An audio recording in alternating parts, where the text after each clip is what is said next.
سفر شام کی رودات سناؤں کیسے۔ بسم اللہ الرحمن الرحیم۔ ڈیئر ویور، السلام علیکم۔ آپ تمام کا استقبال ہے پروگرام سفر عشق میں۔ ویورز، ہم نے پروگرام سفر عشق میں یہ دیکھا ہے کہ کس طرح قافلے کو ایک مقام سے دوسرے مقام پر لے جایا گیا۔ یہ عشقوں کا سفر طویل، مصیبت اور رسوائیوں سے بھرا رہا۔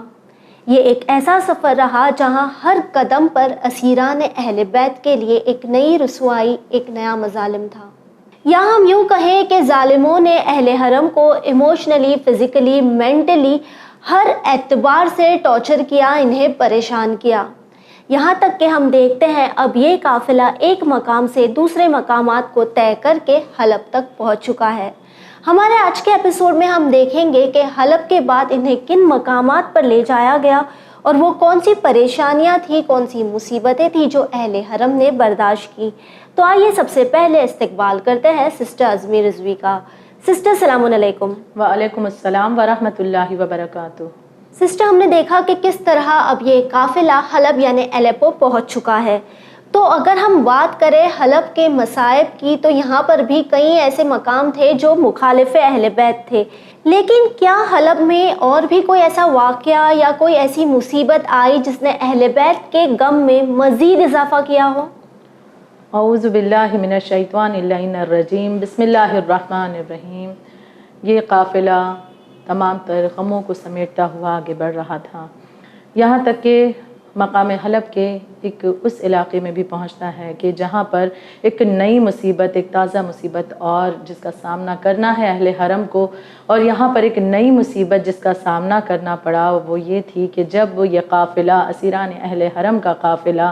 اسرا کا یہ قافلہ پہنچتا ہے حلب کے کوہ جوشن کے پاس، یعنی کہ ماؤنٹ جوشن جو پہاڑ ہے وہاں پر، تو جب یہ قافلہ وہاں پہنچتا ہے تو اب وہاں ہم دیکھتے ہیں کہ ایک بہت بڑا حادثہ پیش آیا، اور وہ حادثہ یہ تھا کہ مولا حسین علیہ السلام کی ایک زوجہ جو کہ حاملہ تھیں اور ان کے رحم میں بچہ تھا، اس مقام پر پہنچنے کے بعد، کوہ جوشن کے دامن میں پہنچنے کے بعد ان کا حمل ساقط ہو جاتا ہے، یعنی شدت اتنی زیادہ تھی مظالم کی، اتنی مصیبتوں کو برداشت کر رہی تھیں، تو اس مقام پر پہنچنے کے بعد ان کا حمل ساقط ہو گیا، یعنی مسکیریج ہو جاتا ہے، اور روایتوں میں اس بچے کا نام محسن بتایا جاتا ہے۔ ہم اندازہ کر سکتے ہیں اس بات کا کہ اس دنیا کی ہم عام مثال لے لیں کہ اگر کوئی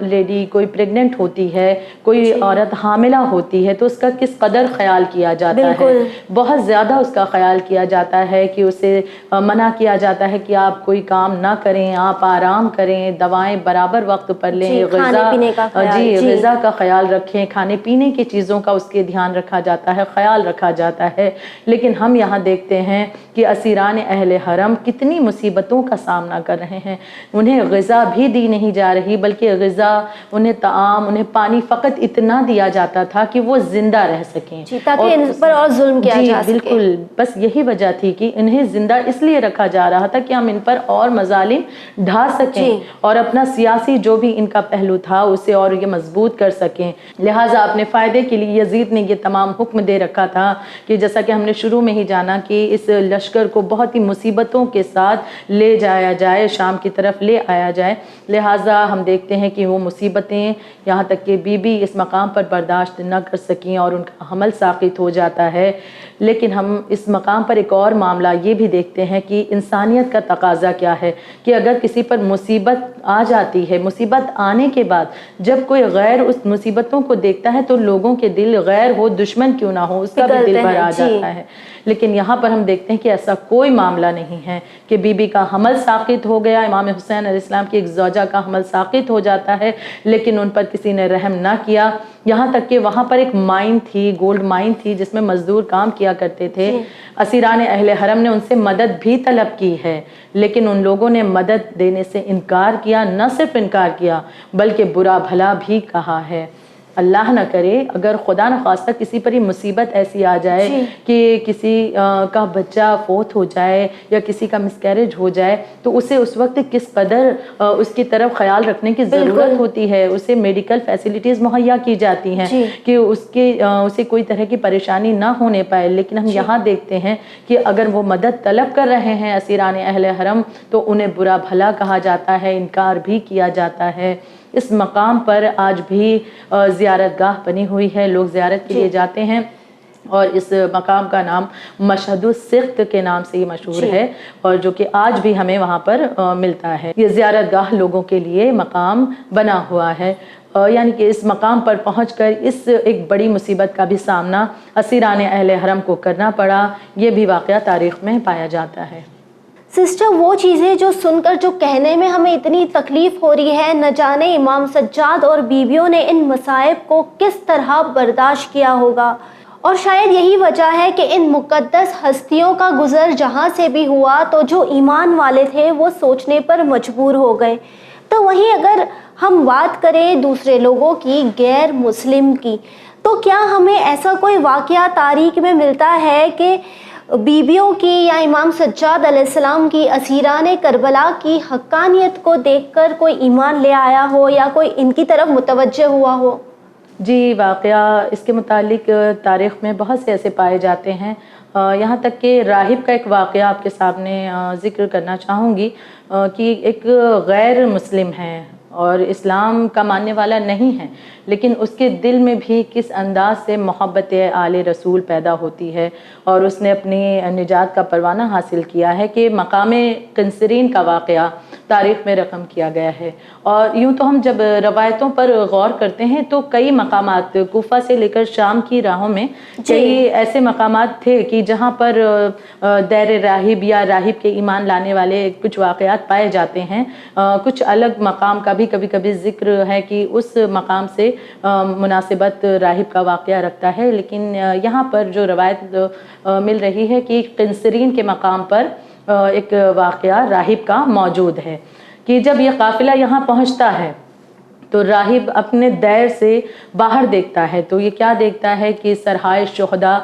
لے کر کے یہ قافلہ آگے بڑھ رہا ہے اور اس کی نگاہ سر امام حسین علیہ السلام پر پڑتی ہے. اور اس نے اب جو غور کیا تو امام حسین علیہ السلام کے سر سے نور ظاہر ہو رہا تھا. یہ دیکھ کر کے ایک مرتبہ یہ اپنے دیر سے باہر آتا ہے اور آنے کے بعد اس لشکر سے پوچھتا ہے کہ یہ کس کا سر ہے. اس کے دل میں یہ احساس تو اسے ہو چکا ہے کہ یہ کسی بزرگ ہستی کا سر ہے کہ جس سے نور کی شعائیں پھوٹ رہی ہیں, کوئی مقدس ہستی ہے, کیونکہ ایک عام انسان کے بس کی بات نہیں کہ اس سے ایسی عجائبات ظاہر ہو سکیں. اس کے لیے اس کے ذہن میں بھی واضح ہو چکا تھا کہ یہ کوئی مقدس ہستی ہے, کوئی بزرگ دین ہے. لہٰذا اس نے پوچھا. اب لشکر والوں نے بتایا کہ یہ حسین ابن علی ہیں جو کہ فرزند رسول ہیں. اور پھر اب جب اسے معلوم یہ ہوتا ہے کہ راہب ایک عیسائی مذہب سے تعلق رکھنے والا, وہ حیران ہو کر کے لشکر کی طرف دیکھتا ہے کہ تم نے ابھی خود کہا کہ یہ فرزند رسول ہے, یعنی تمہارے پیغمبر کا نواسا ہے. یہ تم نے کیا کیا کہ اپنے پیغمبر کے ہی نواسے پر اس قدر تم نے ظلم ڈھایا ہے, جبکہ ہمارے درمیان جناب عیسیٰ علیہ السلام بہت محترم ہیں. اگر ان کا کوئی بیٹا ہوتا اور وہ ہمارے درمیان آتا تو ہم ان کے قدموں کی خاک کو اپنی آنکھوں کا نور سمجھتے, اپنی آنکھوں کا نور قرار دیتے. اور تم نے اپنے پیغمبر کے نواسے کے ساتھ یہ کیا کیا؟ قتل کیا, وہ بھی اس طرح سے بھوکا اور پیاسا, بے جرم و خطا. کہتا ہے یہ راہب کہ اب یہ پوری طرح سے متوجہ ہے, سر امام حسین کی طرف دیکھتا رہا. اچانک ایک مرتبہ یہ کہنے لگا, لشکر ابن زیاد سے کہتا ہے کہ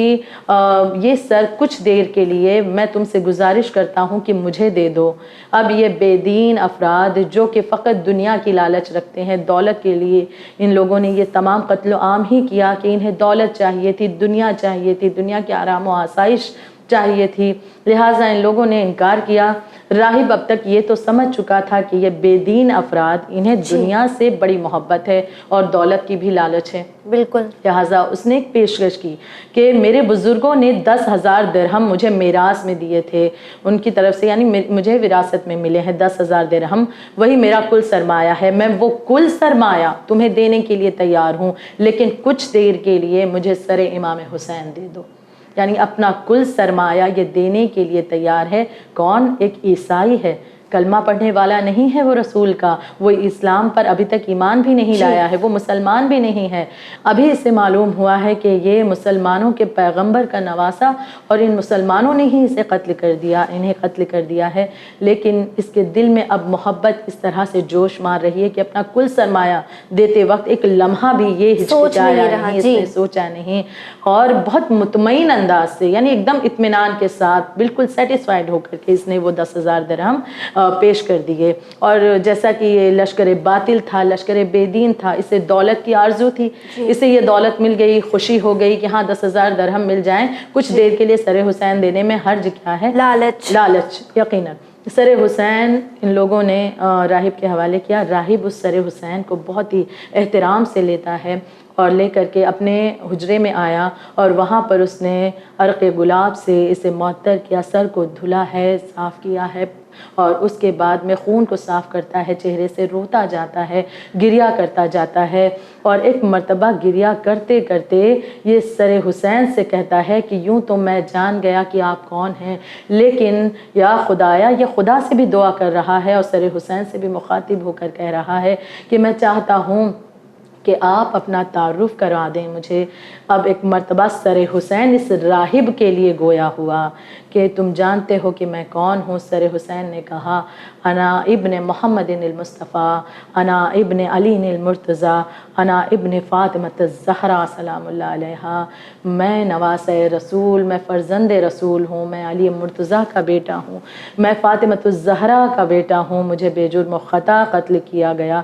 راہب نے یہ سنا، بے ساختہ گریا کرنے لگا، روتا جاتا ہے اور سر مظلوم کو چومنے لگا، اور ایک مرتبہ سر مظلوم کو بہت ہی احترام سے بلند مقام پر رکھا اور ہاتھوں کو اس نے جوڑا اور جوڑ کر کہا کہ مولا حسین سے مخاطب ہو کر کے کہ آپ گواہ رہیے گا کہ میں آپ کی محبت میں، میرا دل موجود ہے اس وقت آپ کے لیے، آپ کی طرف مائل ہے، لہٰذا قیامت کے روز میری شفاعت فرما دیجیے گا۔ سر حسین سے آواز آئی کہ اے راہب، اگر چاہتے ہو کہ میں تمہاری شفاعت کروں تو میرے نانا کا دین قبول کر لو، کلمہ پڑھ لو، مسلمان ہو جاؤ۔ اب اس راہب نے فوراً کہا کہ ٹھیک ہے مولا حسین، آپ گواہ رہیے گا کہ آپ کے سامنے میں آپ کے نانا کا دین قبول کرتا ہوں، میں کلمہ پڑھتا ہوں۔ راہب نے کلمہ پڑھا، مسلمان ہو گیا۔ اس کے بعد جو وقفہ اس نے لیا تھا کہ تھوڑی دیر کے لیے مجھے سر مظلوم چاہیے، وہ ختم ہونے لگا۔ سر مظلوم اس نے پھر سے دوبارہ ان ظالموں کو دینا ہے، مجبوری ہے، لہٰذا لیکن دیتے وقت اس نے کہا کہ دیکھو میں نے اپنا کل سرمایہ تمہیں دیا ہے، گزارش کر رہا ہوں کہ سر حسین کو اس طرح نیزے پر بلند نہ کرو، اس کا احترام کرو، لہٰذا گزارش ہے میری جو اس پر تم عمل کرنا۔ اس لشکر باطل نے اس وقت تو ہاں میں ہاں ملا لی، لیکن آگے بڑھنے کے بعد ان لوگوں نے پھر سے سر حسین کی نمائش کرنا شروع کی، نیزے پر بلند کر دیا۔ بہت خوش ہیں یہ افراد کہ ہمیں 10,000 درہم ملے، لیکن دیکھیے جو دنیا کی لالچ رکھتا ہے نہ اسے دنیا ملتی ہے نہ آخرت ملتی ہے، لیکن جو آخرت کے لیے فکر مند ہوتا ہے اور خصوصاً جو آل محمد کے لیے جس کے دل تڑپتے ہیں انہیں اس کی جزا ضرور ملتی ہے۔ یہاں پر ایک بات اور بھی غور کرنے لائق ہے کہ راہب نے مولا حسین کی محبت میں اپنا کل سرمایہ 10,000 درہم جو اسے ملے تھے میراث میں، وہ کل سرمایہ اس نے دے دیا، ایک لمحہ بھی فکر نہ کیا کہ اس میں سے کچھ میں اپنے لیے روک لوں۔ تو لہٰذا مولا حسین تو وہ عظیم شخصیت ہے نا جو کسی کا کچھ باقی نہیں رکھتے، اور بلکہ جو ان کی راہ میں ان کے لیے جس انداز سے بھی جو کرتا ہے، چاہے خرچ کرنے کے اعتبار سے ہو یا جس انداز سے ہو، مولا اس سے کہیں بہتر اسے عطا فرماتے ہیں۔ اس نے دنیا کے 10,000 مولا کے لیے دے دیے، اپنا کل سرمایہ جو دنیا کا تھا وہ دے دیا، تو مولا حسین نے اس سے بہترین چیز آخرت کی دولت، اسے ایمان کی دولت عطا فرما دی کہ جس کے ذریعے آخرت میں سرخرو ہو جائے۔ اور وہیں دوسری جانب ہم دیکھتے ہیں کہ لشکر باطل 10,000 درہم کو لے کر خوش ہوا، لیکن کچھ دور آگے بڑھا اور اس نے جب کھول کر کے جو درہم کو دیکھا تو وہ سب کے سب مٹی کا ڈھیر بن چکے تھے۔ بالکل بالکل ٹھیک کہا آپ نے سسٹر۔ جہاں بات آخرت کی اور دنیا کی آتی ہے تو افسوس اس بات کا ہوتا ہے کہ دنیا کی لالچ میں اکثر لوگ آخرت کو بھول جاتے ہیں، صحیح غلط میں فرق کرنا بھول جاتے ہیں۔ تو وہیں راہب سے ہمیں اس بات کو سیکھنا ہے کہ کس طرح کربلا کے امام حسین علیہ السلام کے لیے اس سر کو اپنے پاس کچھ وقت رکھنے کے لیے راہب نے اپنا سب کچھ دے دیا، اور ساتھ ہی اس طرح اس نے اپنی نجات کا پروانہ حاصل کر لیا۔ تو وہیں ایک سوال ہم تمام کو اپنے آپ سے کرنا چاہیے کہ جب ہمارے وقت کے حسین آئیں گے، جب امام زمانہ آئیں گے، تو کیا ہم اپنا سب کچھ قربان کر کے امام زمانہ کی مدد کرنے کے لیے، ان کے لشکر کا حصہ بننے کے لیے، ان کے مددگار بننے کے لیے تیار ہے؟ اور اگر ہم تیار ہیں تو ہماری تیاریاں کیا ہیں؟ جی سسٹر، جس طرح ہم دیکھتے ہیں کہ بے شک جب انسان حق کی طرف غور و فکر کرتا ہے، حق کی طرف آشنا ہوتا ہے تو نجات کا پروانہ حاصل کر ہی لیتا ہے۔ راہب کا ایگزامپل ایک بہت بڑا ایگزامپل ہے ہم تمام کے لیے۔ اب یہ قافلہ جب مقام کنسرین سے آگے چلا ہے تو وہ کون سے مقامات ہیں جہاں پر اس قافلے کو لے جایا گیا؟ ساتھ ہی وہاں کے اگر حالات کی بات کریں تو وہاں کے حالات کیا تھے؟ قافلہ کئی منزلوں کو پار کرتا ہوا آگے بڑھ رہا تھا، یہاں تک کہ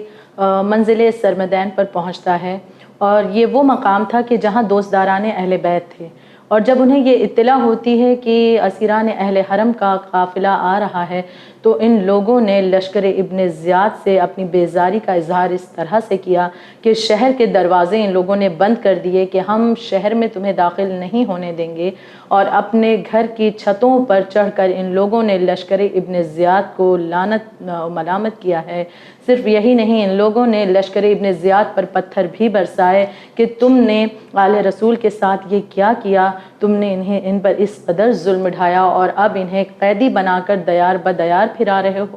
صرف یہی نہیں، جب اس مقام، اس جگہ کے شہر کی عورتوں نے یہ منظر دیکھا کہ بیویاں بے پردہ ہیں اور ان کے سر کھلے ہوئے ہیں اور اتنی مظلومیت کے ساتھ انہیں قیدی بنا کر لے جایا جا رہا ہے، تو ان عورتوں کا گریہ اس قدر بلند ہوا، تڑپ تڑپ کر یہ عورتیں رو رہی تھیں۔ اس مقام پر جناب ام کلثوم کا نوحہ بھی تاریخ میں ملتا ہے کہ بی بی ام کلثوم نے یہاں پر نوحہ پڑھا ہے اس انداز سے کہ اے بے حیا لشکر ابن زیاد، ہمیں برہنہ سر رسن بستہ شتران بے کجاوا پر شہر شہر لیے اس طرح سے پھر رہے ہو جیسے دختران رومی کو لے کر در بدر پھر رہے ہو، جبکہ ہم آل رسول ہیں، ہم نبی زادیاں ہیں، تم کیسے کلمہ گو ہو۔ یہاں پر ایک بات جس پر ہمیں غور کرنے کی ضرورت ہے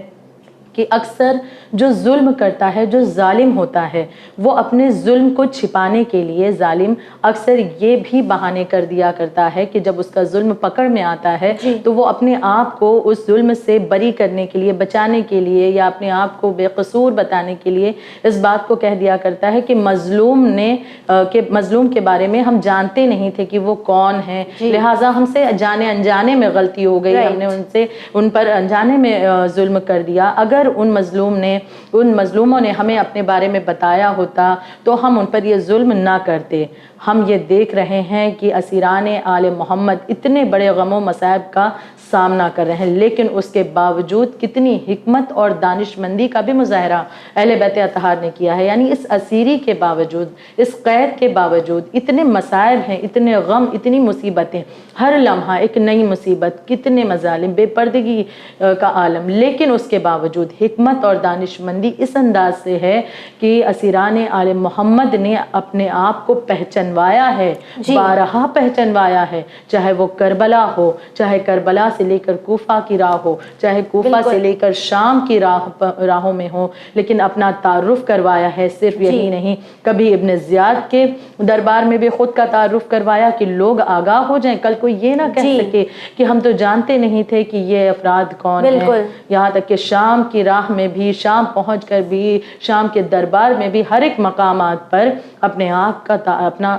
ہر ایک مقام پر اپنا تعارف کروایا ہے، اپنے آپ کو پہچنوایا ہے آل محمد نے۔ کل کے کوئی یہ نہ کہے کہ ہمیں پتہ نہیں تھا یہ لوگ کون تھے، یہ قافلہ کس کا تھا۔ بالکل، کل یہ بہانہ کوئی کر نہ سکے، کوئی یہ کہہ نہ سکے کہ ہم تو جانتے ہی نہ تھے، کیونکہ ایسے بہت سے افراد ہیں جو اس طرح کی باتیں کرتے ہوئے آج بھی اس دور میں نظر آتے ہیں کہ ارے معلوم نہ تھا ظالم کو، ورنہ وہ اس طرح کا ظلم نہ کرتا۔ بارہا پہچنوایا ہے، بارہا تعارف اپنا کروایا ہے۔ جناب ام کلثوم نے یہاں پر جو نوحہ پڑھا ہے، یہاں پر جو اپنا غم بیان کیا ہے، اس میں بھی اپنا تعارف کروایا کہ ہم آل رسول ہیں، ہم نبی زادیاں ہیں، تم کلمہ پڑھتے ہو، کیسے کلمہ گو ہو کہ آل رسول پر اس طرح سے ظلم ڈھا رہے ہو؟ جس رسول کا کلمہ پڑھ رہے ہو، اسی رسول کی آل پر تم نے اتنے مظالم ڈھائے، تم کیسے کلمہ گو ہو؟ یعنی اس طرح سے آپ نے ان ضمیروں کو جگانے کی کوشش بھی کی ہے، حتیٰ کہ بی بی نے فرمایا کہ ہماری کیا خطا ہے کہ ہمیں ان اونٹوں پر اتنی سخت تکلیف میں تم نے ہمیں بٹھایا ہے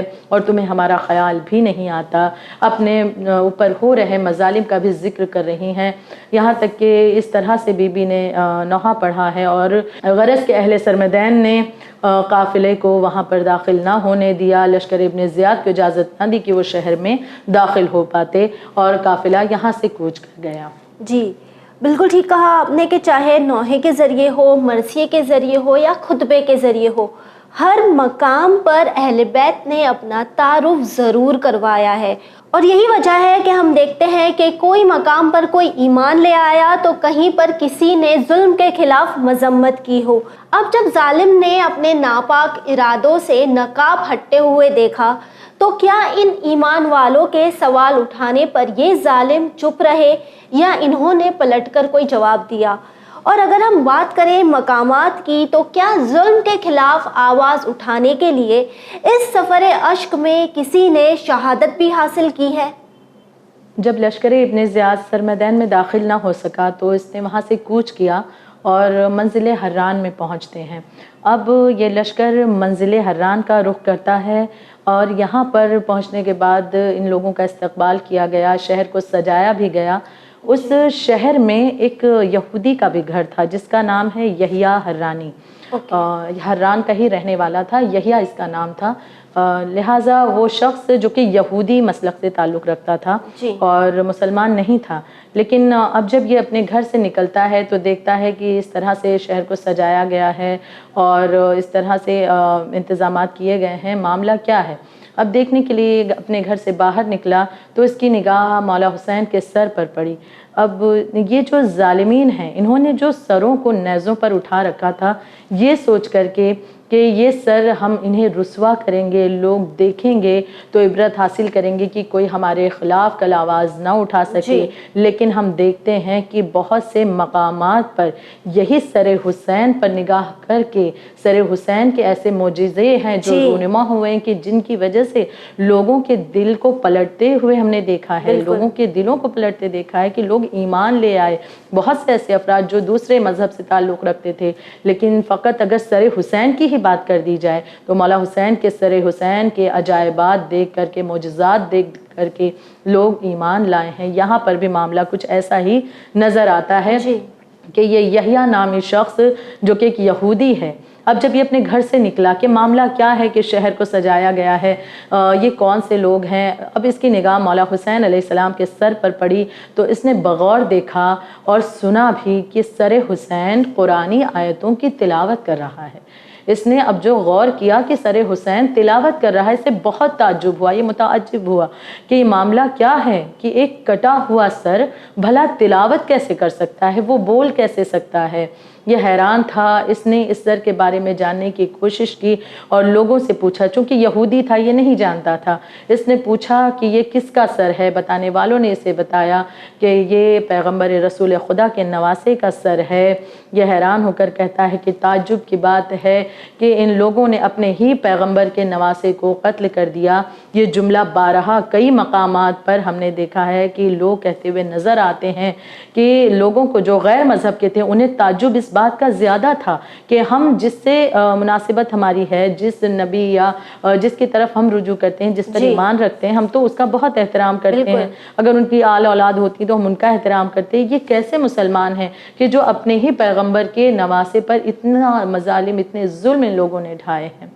لہٰذا یہ شخص حیران ہے، لیکن دل ہی دل میں کہتا ہے کہ یہ بات واضح ہے کہ یہ سر بہت مقدس ہستی کا ہے اور پیغمبر رسول خدا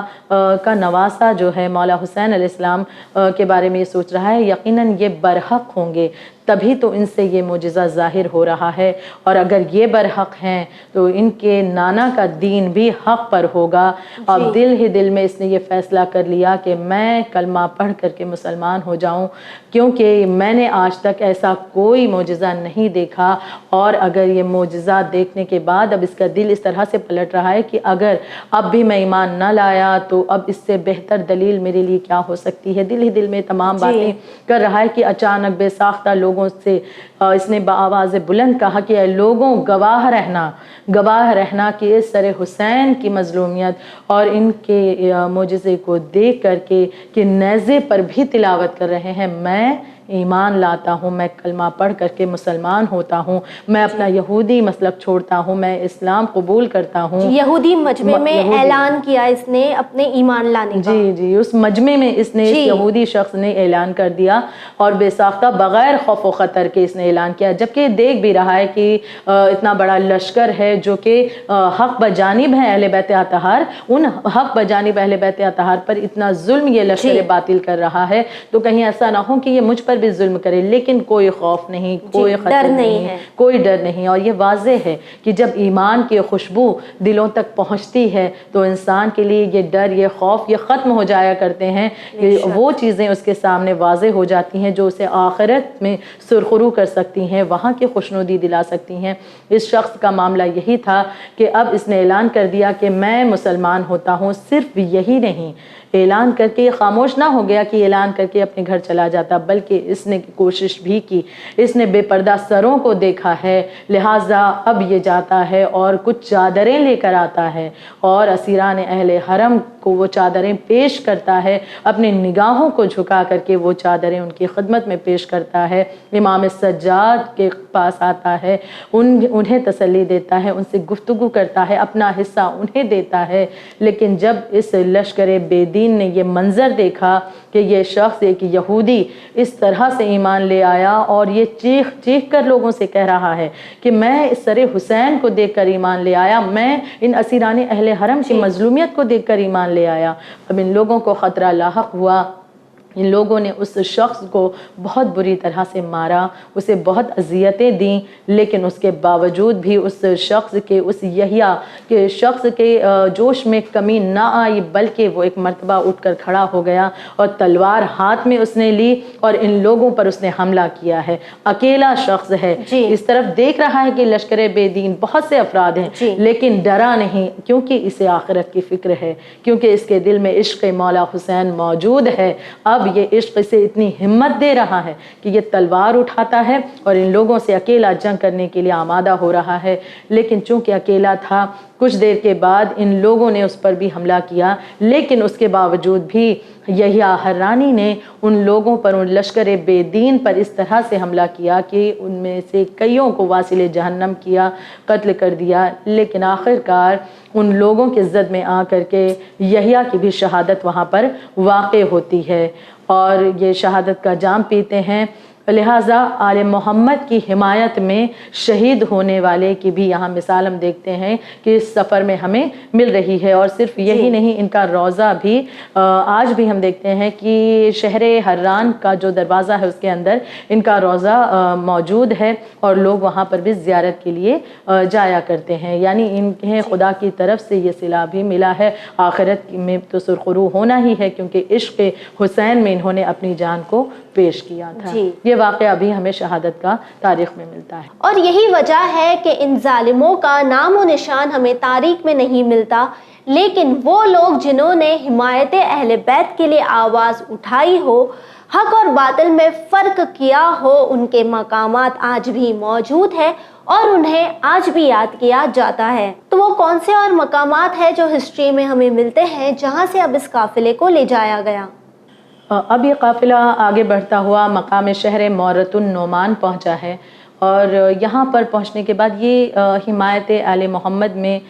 لوگ نہ تھے یہاں کے، بلکہ یہ مخالفین تھے۔ جب قافلہ یہاں پہنچا، ان لوگوں نے شہر کو آراستہ کر رکھا تھا اور لشکر ابن زیاد کے لیے طعام و غذا کا انتظام کیا تھا، اور ان کی بہت اچھی طرح سے یہ لوگ خاطرداری کر رہے تھے۔ لیکن دوسری طرف ہم دیکھتے ہیں کہ شہر کے لوگوں نے اسیران اہل حرم کو کھانا پانی نہ پوچھا، ان کے لیے غذا اور دام کا انتظام نہیں کر رہے ہیں۔ یعنی کہ وہ اسیران اہل حرم، وہ آل محمد کہ پوری دنیا جن کے صدقے میں رزق پاتی ہے وہ ہے محمد و آل محمد، ان کے صدقے میں پوری کائنات کو رزق ملتا ہے، لیکن انہی کی آل کو رزق سے محروم کیا جا رہا ہے، انہیں اذیت دی جا رہی ہے۔ یعنی اس مقام پر یہ بھی منظر سامنے آیا کہ سیراب لشکر باطل کو کیا جا رہا ہے، انہیں غذا دی جا رہی ہے، انہیں پانی پلایا جا رہا ہے، ان کا خیال کیا جا رہا ہے، ان کی فکر کی جا رہی ہے، لیکن دوسری جانب اسیران اہل بیت کی طرف کسی کی توجہ نہ تھی۔ یہ بھی ایک غم میں اضافہ ہوا یہاں پر پہنچنے کے بعد میں۔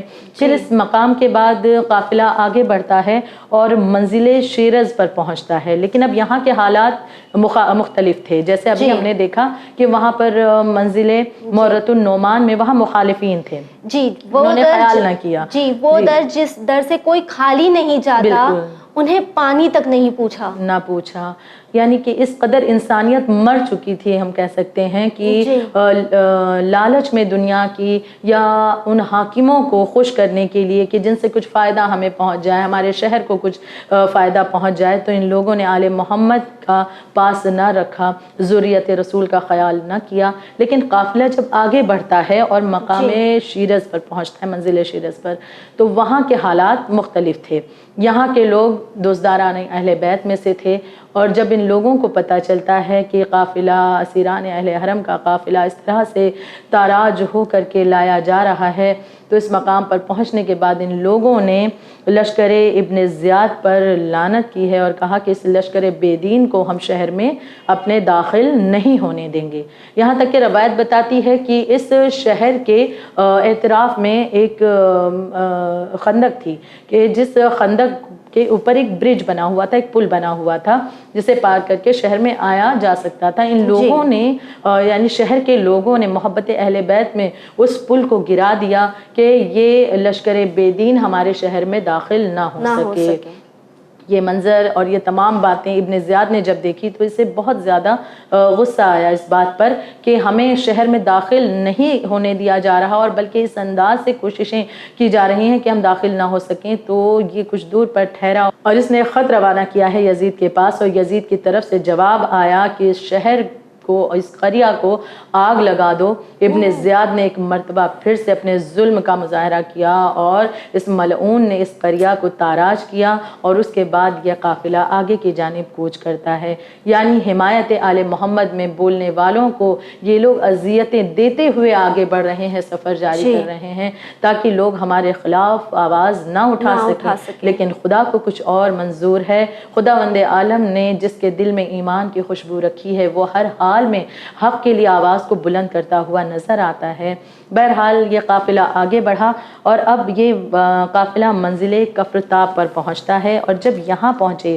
تو یہاں پر بھی دوزداران اہل بیت موجود تھے۔ جب پتہ یہ چلتا ہے کہ قافلہ پہنچ رہا ہے تو ان لوگوں نے اپنے قلعے کے دروازے کو بند کر لیا اور اپنے گھر کی چھتوں پر چڑھ کر کے ان لوگوں کو لعنت و ملامت کیا ہے اور کہا کہ ہم ہرگز ان لوگوں کو اپنے شہر میں داخل نہیں ہونے دیں گے۔ ان لوگوں نے اسیران اہل حرم پر، اہل بیت اطہار پر غذا اور پانی کو بند کیا ہے۔ ہم اس لشکر بے دین کو پانی اور غذا نہیں دیں گے، یہاں تک کہ یہ لشکر وہاں سے بھی کوچ کر جاتا ہے اور آگے کے لیے روانہ ہوتا ہے۔ جی سسٹر، ہم نے مسلسل اس سفر میں دیکھا ہے کہ جس طرح کی اذیتیں یہ اہل بیت کو دینے کی کوشش کر رہے تھے، کئی مقامات پر ان کے ساتھ بھی اسی طرح کا سلوک ہوا۔ وہ کہتے ہیں نا، وہ تو عز و منتشا وہ تو ذل و منتشا، اللہ جسے چاہے عزت دیتا ہے اور جسے چاہے ذلیل کر دیتا ہے، اور یہ وہ ظالم ہے جو ذلت کے لائق ہے۔ ناظرین، ہم نے دیکھا کہ سفر اشک میں اب قافلہ کفرتاب تک پہنچ چکا ہے۔ یہ قافلہ سیریا میں آ چکا ہے، دمشق ابھی دور ہے۔ انشاءاللہ اگلے ایپیسوڈ میں ہم دیکھیں گے کہ اس آنسوؤں کے سفر میں بیویوں کو، قافلے کو، اہل حرم کو اور کون سے مقامات پر لے جایا گیا اور ان کے ساتھ کس طرح کا سلوک کیا گیا۔ تب تک کے لیے بنے رہیے چینل ون کے ساتھ۔ پیغام انسانیت۔ شکریہ، خدا حافظ۔